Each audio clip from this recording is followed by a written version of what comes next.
साथियों नमस्कार। पटना बिहार से मैं अमिताभ कुमार दास, आईपीएस 94 बैच, और आप देख रहे हैं मेरा अपना यूट्यूब चैनल दास बोले बिंदास। क्योंकि जब बुजदिलों ने मुंह में दही जमा लिया हो तो दास का बिंदास बोलना जरूरी हो जाता है। साथियों, खबर आ रही है कि केंद्रीय मंत्री चिराग पासवान के दुल्हन हुलास पांडे के ठिकानों पर ईडी ने छापे मारे हैं। और चर्चा यह है कि तड़ी पार अमित शाह हुलास पांडे के बहाने चिराग पासवान को डराना धमकाना चाह रहा है। अब ये वीडियो आखिर तक दिल थाम कर देखिए। साथियों, शुरू से शुरू करते हैं। ये जो हुलास पांडे है, इसकी गिनती बिहार के खूंखार अपराधियों में होती है। और इस समय ये लोजपा रामविलास का संसदीय बोर्ड का अध्यक्ष है, पार्लियामेंट्री बोर्ड का चेयरमैन है, और चिराग पासवान के सबसे करीबियों में इसकी गिनती होती है। हुलास पांडे के बारे में मैं आपको बता दूं कि 1 जून सन 2012 को इसने आरा के कटीरा मोहल्ला में रणवीर सेना के सरगना परमेश्वर मुखिया की हत्या करवा ली थी। आप जानते हैं, परमेश्वर मुखिया बिहार का सबसे खूंखार आतंकवादी था, जिसने बिहार में दलितों के खून की नदी बहा दी थी और एक के बाद एक नरसंहार को अंजाम दिया था। लेकिन 1 जून सन 2012 को परमेश्वर मुखिया कुत्ते की मौत मारा गया, जब सुबह 4 बजे वो अपने मोहल्ले में मॉर्निंग वॉक कर रहा था। जब इस मामले पर बहुत हंगामा हो गया तो पलटू राम ने इसकी जांच सीबीआई को सौंप दी। सीबीआई हाथ पैर मारती रही, लेकिन उसे पता नहीं चला कि इस हत्या की साजिश में कौन लोग थे। इसी बीच हमने भी अपने जासूस छोड़ रखे थे, अपने गुप्तचर तैनात कर रखे थे। मुझे सूचना मिली कि परमेश्वर मुखिया की हत्या हुलास पांडे ने करवाई है। इसके पीछे की वजह यह थी कि दोनों भोजपुर जिला से आते थे और दोनों में भोजपुर में वर्चस्व को लेकर लड़ाई चल रही थी। जो परमेश्वर मुखिया का बेटा है कुमार इंदु भूषण, उसकी भी राजनीतिक महत्वाकांक्षाएं थी और हुलास पांडे की भी राजनीतिक महत्वाकांक्षाएं थी। दोनों एक ही जाति से आते हैं, दोनों में टकराव बढ़ रहा था। और जैसा कि कहते हैं कि एक म्यान में 2 तलवारें नहीं रह सकती, तो हुलास पांडे ने इसलिए हिट लिस्ट पर परमेश्वर मुखिया को रखा था।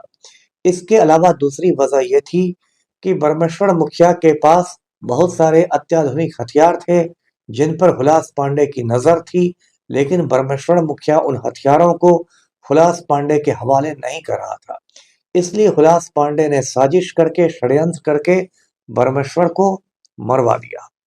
जब मैंने ये सारी सूचना इकट्ठी कर ली तो मैंने सीबीआई निर्देशक को, डायरेक्टर सीबीआई को 2-3 साल पहले एक पत्र लिखा। मेरे पत्र के पहुंचने से सीबीआई मुख्यालय में खलबली मची और सीबीआई के डायरेक्टर ने मेरे पत्र को सीबीआई की पटना शाखा को भेज दिया। पटना में जो सीबीआई का ऑफिस है उसको भेजा गया। उसके बाद एक सीबीआई की टीम मेरे अपार्टमेंट आई, मेरे फ्लैट आई। उसमें वो डीएसपी भी थे जो इस केस के आईओ हैं, इस केस के अनुसंधान करता है। सीबीआई की टीम ने मेरा पूरा बयान कलमबंद किया, मेरा स्टेटमेंट रिकॉर्ड किया। मेरे स्टेटमेंट को केस डायरी में लिखा गया और उसके बाद सीबीआई ने हुलास पांडे को परमेश्वर मुखिया हत्याकांड में आरोपित कर दिया, चार्जशीट कर दिया, उस पर आरोप पत्र समर्पित कर दिया। इसके बाद जब हंगामा हुआ तो चिराग पासवान ने हुलास पांडे को संसदीय बोर्ड के अध्यक्ष पद से हटने को कहा। वैसे बाद में फिर ऐसी खबरें भी आई कि उसे दोबारा संसदीय बोर्ड का चेयरमैन बना दिया गया है।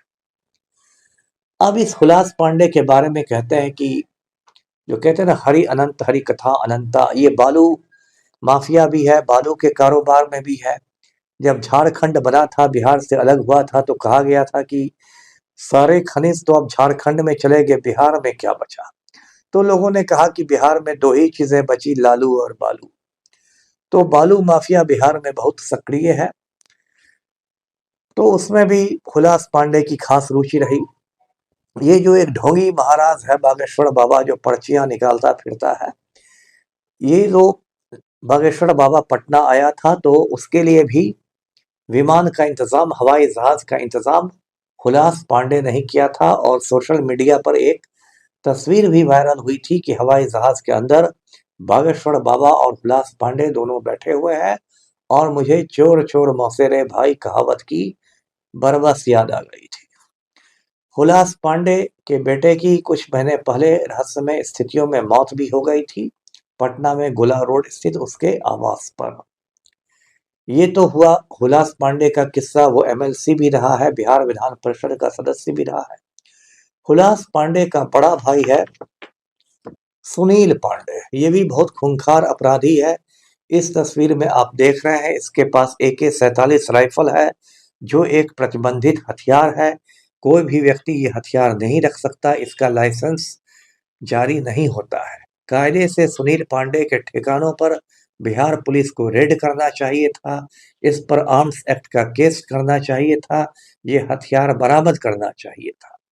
लेकिन पलटू राम की अंधेर नगरी है बिहार। यहाँ के IAS और IPS मर्दाना कमजोरी के शिकार हो गए हैं।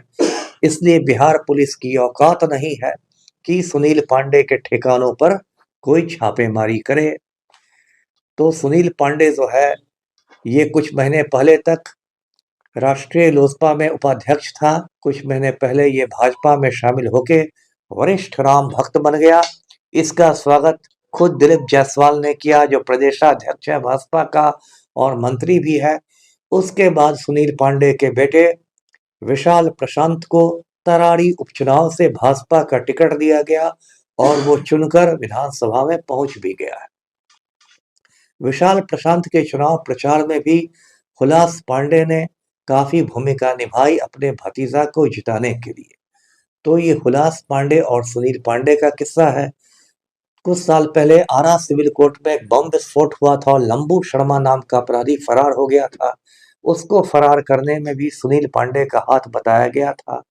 लालू राबड़ी कार्यकाल में पटना में डॉक्टर रमेश चंद्रा अपहरण कांड हुआ था, उसमें भी सुनील पांडे का हाथ था। तो ये पांडे बंधुओं की कहानी है।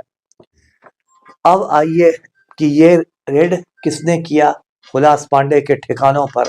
तो हुलास पांडे के ये दिल्ली के ठिकाने पर रेड हुआ, बेंगलोर में और पटना में। पटना में हुलास पांडे का गोला रोड में आवास है और बोरिंग रोड में कार्यालय है। हर जगह ईडी की टीम पहुंची।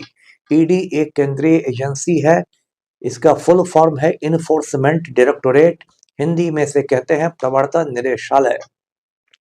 कहा जा रहा है कि ईडी ने अपने छापे में सोना बरामद किया है और बहुत सारे ऐसे कागजात बरामद किए हैं जिससे चिराग पासवान की नींद उड़ गई है।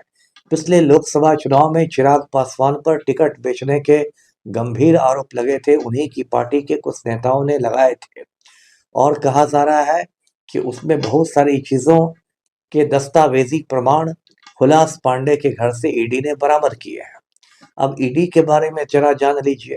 ईडी जो है, ये नरेंद्र मोदी के पालतू कुत्ते की तरह काम करता है और इसका मुख्य काम नरेंद्र मोदी के विरोधियों को डराना धमकाना होता है।